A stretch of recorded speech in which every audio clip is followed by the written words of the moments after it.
ಸ್ನೇಹಿತರೆ ನಮಸ್ಕಾರ. ಈ ದಿನ ನಮ್ಮ ಕಚೇರಿಗೆ ಕರ್ನಾಟಕ ಸಂಘಟನೆಗಳ ಕನ್ನಡ ಒಕ್ಕೂಟದ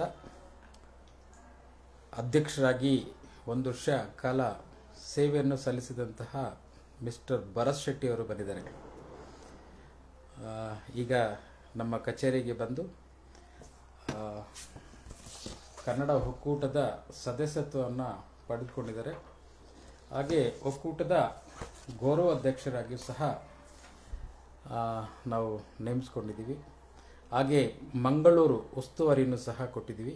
ಒಕ್ಕೂಟವನ್ನು ಕಟ್ಟಿ ಬೆಳೆಸಲಿಕ್ಕೆ ನಮ್ಮ ಜೊತೆ ನಿರಂತರವಾಗಿ ಇರಬೇಕು, ಪ್ರತಿಯೊಂದು ಹೋರಾಟಗಳಲ್ಲಿ ಪ್ರತಿಯೊಂದು ಕಾರ್ಯಕ್ರಮಗಳಲ್ಲಿ ತಾವು ಭಾಗಿಯಾಗಬೇಕೆಂಬಂತಹ ನಿಟ್ಟಿನಲ್ಲಿ ಅವರನ್ನು ಕೇಳಿಕೊಂಡಿದ್ದೀವಿ. ಈಗ ನೇರವಾಗಿ ನಿಮ್ಮ ಜೊತೆ ಅವರೇ ಮಾತಾಡ್ತಾರೆ.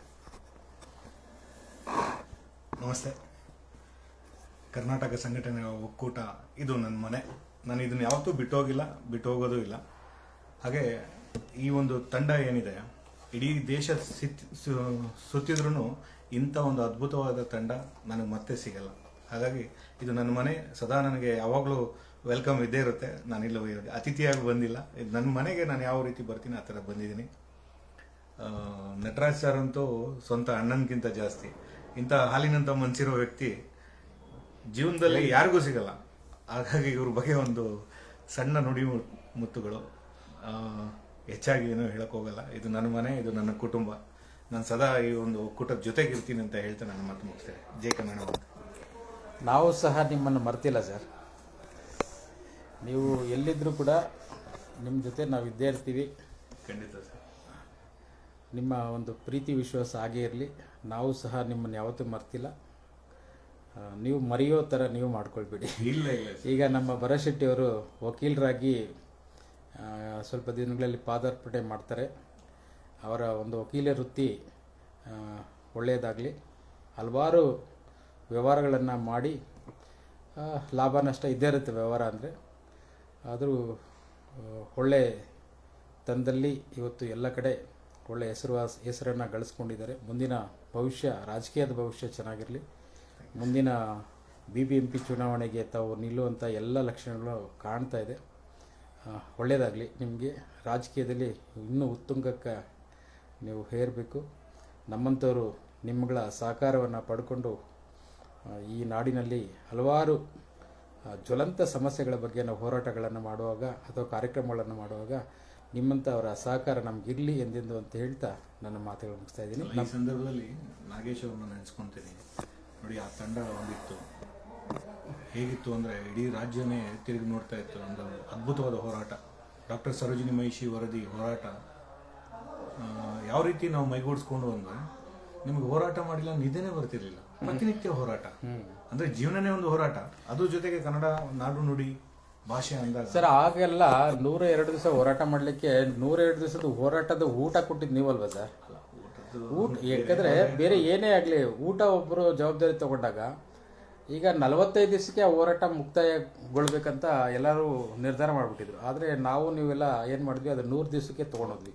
ಅಲ್ಲ, ನಿಮ್ಮ ಹಾಡು ತುಂಬ ಚೆನ್ನಾಗಿತ್ತು ಸರ್. ಯಾಕಂದರೆ ಆ ತಂಡ ಮತ್ತೆ ರೆಡಿ ಆಗ್ಬೇಕು ಸರ್. ಯಾಕಂದರೆ ಆ ತಂಡ ಹೇಗಿತ್ತು ಅಂದರೆ, ಒಬ್ಬರಿಗೆ ಕನ್ನಡ ಪರ ಸಂಘಟನೆ ಒಬ್ಬ ಮುಖಂಡನಿಗೆ ಒಂದು ತೊಂದರೆ ಆದರೆ ಒಂದು 100 ಜನ ಸಂಘಟನೆ ಮುಖಂಡರು ಬಂದು ನಿಲ್ತಿದ್ರು ಸರ್. ಈಗಲೂ ಬರ್ತಾರೆ ಸರ್. ಖಂಡಿತ. ಸಮಸ್ಯೆ ಆದಾಗ ಅದು ಒಳ್ಳೆ ರೀತಿ ಸಮಸ್ಯೆ ಆಗಬೇಕು. ಈಗ ನಾವೇ ಯಾವುದೋ ಸಮಸ್ಯೆ ಸಿಕ್ಕಾಕೊಂಡಾಗ ಅದು ಕಷ್ಟ ಆಗ್ತದೆ. ಎಲ್ಲರೂ ಬರಬೇಕು. ವೈಯಕ್ತಿಕ ವಿಚಾರವಾಗಿ ಬೇಡ, ನಾಡಿನ ವಿಚಾರ, ಹೋರಾಟದ ವಿಷಯದಲ್ಲಿ ಪೊಲೀಸ್ ಇಲಾಖೆ ಹೇಗಂದ್ರೆ ಈ ಹೋರಾಟಗಾರ ಅಂದ್ರೆ ಅವ್ರನ್ನ ಹತ್ತಿಕ್ಕೋ ಕೆಲಸಗಳು ಮಾಡುತ್ತೆ, ಇಲ್ಲ ಸಲ್ಲದ ಕೇಸ್ಗಳನ್ನ ದಾಖಲೆ ಮಾಡುವಂತದ್ದಾಗುತ್ತೆ. ಈ ಸಂದರ್ಭದಲ್ಲಿ ಒಬ್ಬ ರಾಜ್ಯಾಧ್ಯಕ್ಷ ನೋಡಿ, ಒಬ್ಬ ರಾಜ್ಯಾಧ್ಯಕ್ಷ ಅವನು ಪದಾಧಿಕಾರಿಗಳ ಸಮಸ್ಯೆಗಳನ್ನ ಬಗೆಹರಿಸಬಹುದು. ಆದ್ರೆ ಆತನಿಗೆ ಒಂದು ಸಮಸ್ಯೆಗಳಾದ್ರೆ ಬಗೆಹರಿಸಕ್ ಆಗಲ್ಲ. ಹಾಗಾಗಿ ಈ ಒಕ್ಕೂಟ ಎಲ್ಲ ಒಂದು ರಾಜ್ಯಾಧ್ಯಕ್ಷರು ಅಣ್ಣ ತಮ್ಮಂದ್ರ ತರ ನಿಂತಾಗ ಈಗ ನೀವು 100 ಆನೆ ಬಲ ಬಂದ್ಬಿಡುತ್ತೆ. ನೀವು ಸಮಸ್ಯೆಲಿ ಸಿಕ್ಕಾಕೊಟ್ರಿ, ನಾವು ಸಮಸ್ಯೆಲಿ ಸಿಕ್ಕಾಕೊಂಡಾಗ ಯಾರು ಏನ್ ಮಾಡ್ಲಿಕ್ಕಾಗಲ್ಲ.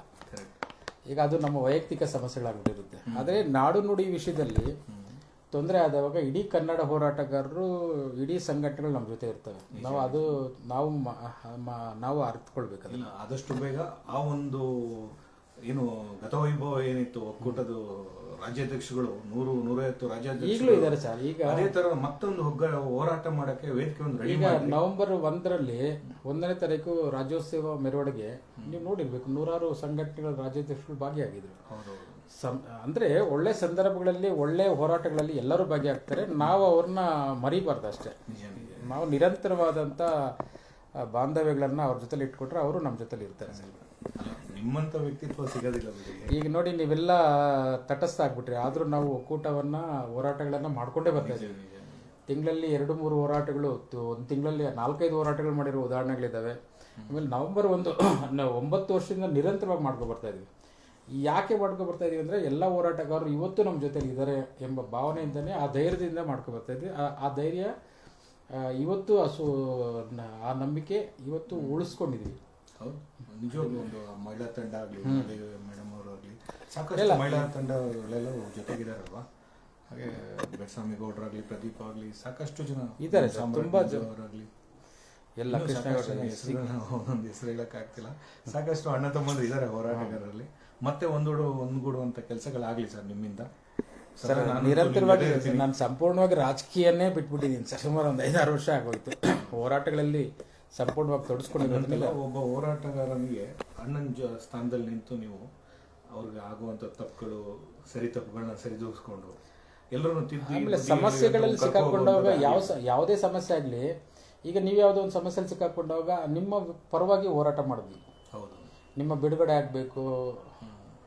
ಯಾಕಂದ್ರೆ ಅದು ಹೋರಾಟದ ವಿಷಯದಲ್ಲಿ, ಅದು ಹೋರಾಟ ನಿಮಗೆ, ಅದು ಇನ್ನೊಬ್ಬ ಹೋರಾಟಗಾರ ಮಾಡಿರ್ತಕ್ಕಂಥದ್ದು ಸರಿ ಇಲ್ಲ ಎಂಬ ಭಾವನೆ ಇರ್ಬೋದು. ಅದು ನೀವು ಮಾಡಿದ್ದು ಹೋರಾಟ, ಅದು ನಿಮ್ಮ ವೈಯಕ್ತಿಕವಾಗಿ ನೀವೇನು ಹೋಗ್ಲಿಲ್ಲ. ಅದು ಹೋರಾಟದ ವಿಷಯದಲ್ಲಿ ನೀವು ಮಾಡಿರೋ. ಇನ್ನೊಂದು, ಒಬ್ಬ ಹೋರಾಟಗಾರನಿಗೆ ರಾಜ್ಯಾಧ್ಯಕ್ಷನಾಗ್ಲಿ ಯಾರೇ ಆಗಲಿ, ಒಬ್ಬ ಹೋರಾಟಗಾರನ ಸಮಸ್ಯೆ ಅಂದಾಗ ಅವನಿಗೆ ಆರ್ಥಿಕವಾಗಿ ನೆರವು ಸಿಕ್ಕಿಲ್ಲ ಅನ್ನೋ ಪರವಾಗಿಲ್ಲ, ಒಂದು ಆತ್ಮಸ್ಥೈರ್ಯ ತುಂಬಿಸುವಂತ ಕೆಲಸಗಳಿಗೆಲ್ಲ ನಾವಿದೀವಿ ನಿಮ್ಮ ಜೊತೆ ಅಂತ ಒಂದು ಮಾತು ಬರುತ್ತಲ್ಲ, ಅದೇ ಅವನಿಗೆ ಒಂಥರ ಹುಮ್ಮಸ್ ಕೊಡುತ್ತೆ. ಜೀವನದಲ್ಲಿ ಅವನು ಕುಗ್ಗುವಂತದ್ದಾಗಲ್ಲ. ಅವತ್ತಷ್ಟೇ ನಿಮ್ಮ ಪರವಾಗಿ ಹೋರಾಟ ಕರೆ ಕೊಟ್ಟಾಗ ಅನೇಕ ಹೋರಾಟಗಾರರು ಬಂದ್ರು, ಬೆಂಬಲ ಕೊಟ್ಟಿಲ್ಲ. ಅವರೆಲ್ಲ ಅವತ್ತೇನ್ ಬಂದಿದ್ದೀರಿ ಅವ್ರಿಗೆಲ್ರಿಗೂ ಇಲ್ಲಿಂದನೇ ನಾನು ನಮಿಸ್ತೇನೆ. ಆ ಒಂದು ಕಷ್ಟದ ಸಂದರ್ಭ ನೀವು ನಿಂತಿದ್ರಿ.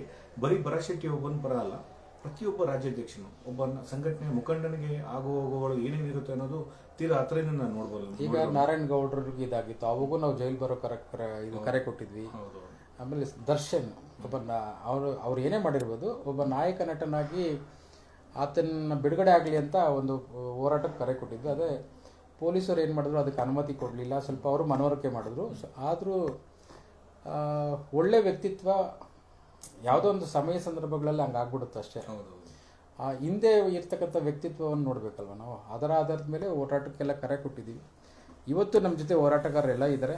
ನೀವು ಸಹ ಖಂಡಿತ ನೀವು ಸರ್ ದಯವಿಟ್ಟು ಎಲ್ಲ ಹೋರಾಟಗಳಲ್ಲಿ ಕಾರ್ಯಕ್ರಮಗಳಲ್ಲಿ ಭಾಗಿಯಾಗಿ. ಖಂಡಿತ ಇವತ್ತಿನ ಎಲ್ಲ ಒಂದು ಹೋರಾಟ ಕರೆದ್ರು ತಪ್ಪದೆ ಆ ಒಂದು ಹೋರಾಟಕ್ಕೆ ಬಂದೇ ಬರ್ತೀನಿ. ಒಂದಷ್ಟು ಕಾಲ ಸ್ವಲ್ಪ ಹೋರಾಟದಿಂದ ಸ್ವಲ್ಪ ಸರಿದಿಲ್ಲ, ಹೊರಗೆ ಸರಿದಿಲ್ಲ, ಸ್ವಲ್ಪ ಬೇರೆ ಒಂದು ಎಜುಕೇಶನ್ ಸಮಸ್ಯೆ ಮನುಷ್ಯನಿಗೆ ಬರೋದಲ್ವ ಸರ್, ಇನ್ಯಾರಿಗೂ ಬರೋದಿಲ್ಲ. ವ್ಯವಸ್ಥೆ ಇರೋದ್ರಿಂದ ಸಮಸ್ಯೆಗಳಿರ್ತದೆ. ಸಮಸ್ಯೆಗೆ ಹೋರಾಟಗಾರನಿಗೆ ಇದು ಸಮಸ್ಯೆ ಏನು ಗೊತ್ತಾ, ಆ ಕ್ಷಣದಲ್ಲಿ ಸಮಸ್ಯೆ ಅನ್ಬೋದು. ಆಮೇಲೆ ಆಮೇಲೆ ಆಮೇಲೆ ಹೇಗಾಗುತ್ತೆ ಅಂದ್ರೆ ಇದೆಲ್ಲ ಒಂದು ನಮ್ಮ ಒಂದು ಹೋರಾಟದ ಅವಿಭಾಜ್ಯ ಅಂಗ ಅಂತ ಅನ್ಸ್ಬಿಡುತ್ತೆ. ಅದೇನು ದೊಡ್ಡದು ಅನ್ಸಲ್ಲ, ಆದ್ರೂ ಇಲ್ಲ ಸಲ್ಲದಗಳ ಪ್ರಕರಣಗಳನ್ನ ದಾಖಲೆ ಮಾಡೋದು ಇದೆಯಲ್ಲ, ಅದೊಂಥರ ತೀರಾ ಪೊಲೀಸರು ಹಾಗೆ ಸರ್. ಈಗ ನಮ್ದು ಏನಾದ್ರು ಸ್ವಲ್ಪ ಸಿಕ್ಕರೆ ಸಾಕಂತ ಕಾಯ್ತಾ ಇರ್ತಾರೆ. ಅದು ಒಂದು ಕೇಸ್, ಒಂದು ಕಲಂ ಹಾಕೋ ಜಾಗದಲ್ಲಿ 10-6 ಕಲಂಗಳು ಹಾಕ್ಬಿಡ್ತಾರೆ. ಅದರಿಂದ ಅವರು ಕಾಯ್ತಾ ಇರ್ತಾರೆ. ನಾವು ಏನು ಪೊಲೀಸರು ತಪ್ಪುಗಳು ಮಾಡಿದ್ರೆ ಸುಮ್ಮನೆ ಬಿಡಲ್ವಲ್ಲ, ನಾವು ನೇರಾಗಿ ಅವ್ರ ವಿರುದ್ಧ ತಿರುಗಿ ಬೀಳ್ತೀವಲ್ಲ. ಅದೆಲ್ಲ ಸನ್ನಿವೇಶಗಳು ಅದೆಲ್ಲ ಈಗ ಒಂದು ಜೀವನದ ಒಂದು ಪಾಠ ಸರ್, ಕಲ್ತಿರುವಂತ ಪಾಠಗಳು. ಮುಂದಿನ ದಿನಗಳಲ್ಲಿ ನಾಡು ನುಡಿ ಭಾಷೆ ದೇಶ ಅನ್ನೋ ನಿಟ್ಟಿನಲ್ಲಿ ಹೋರಾಟ ಮಾಡೋಣ. ಅಲ್ಲ, ಈಗ ನೀವೇನು ಸಾಮಾನ್ಯ ಹೋರಾಟಗಳು ಮಾಡಿಲ್ಲ. ನೀವು ಸುಮಾರು 1 ವರ್ಷ ನೀವು ಈ ಒಕ್ಕೂಟ ನಡೆಸಬೇಕಾದ್ರೆ ಅನೇಕ ಹೋರಾಟಗಳು ನೀವು ಮಾಡಿದ್ದೀರಲ್ಲ. ಪ್ರಬಲವಾದ ಹೋರಾಟಗಳು ಮಾಡಿತ್ತು. ಮತ್ತು ನಾಗೇಶ್ ಅವ್ರನ್ನ ಈ ಕ್ಷಣದಲ್ಲಿ ತುಂಬಾ ನೆನೆಸ್ಕೋಬೇಕಾಗುತ್ತೆ. ಯಾಕಂದ್ರೆ ಆ ಟೈಮಲ್ಲಿ ಹೇಗಿತ್ತು ಅಂದ್ರೆ ಬೆಳಗ್ಗೆ ಎದ್ರೆ ಹೋರಾಟ ಸರ್. ಅದು ಹೇಗಾಗಿತ್ತು ಅಂದ್ರೆ ಒಂಥರ ನನ್ನ ಒಂದು ಜವಾಬ್ದಾರಿ ಅದು. ಆತ ಎಲ್ಲರ ಕೈಗೂ ಬೆಳಗ್ಗೆನೆ ಸಿಕ್ಬಿಡ್ತಾ ಇದ್ದ ನಾಗೇಶ್ ಅವರು. ಅವಾಗ ಏನ್ ಮಾಡ್ತಾ ಇದ್ರು, ಏನಾದ್ರೂ ಒಂದು ಸಮಸ್ಯೆ ಇದ್ದಾಗ ಎಲ್ಲರೂ ತಕ್ಷಣನೇ ಒಂದ್ ಕಡೆ ಸೇರ್ಕೊಳ್ತಾ ಇದ್ವಲ್ಲ. ನಮ್ಗೆ ಹೆಂಗ ಒಂದಿನ ಹೋರಾಟ ಮಾಡಿ ನಿದ್ದೆ ಬರ್ತಿರ್ಲಿಲ್ಲ ಸರ್.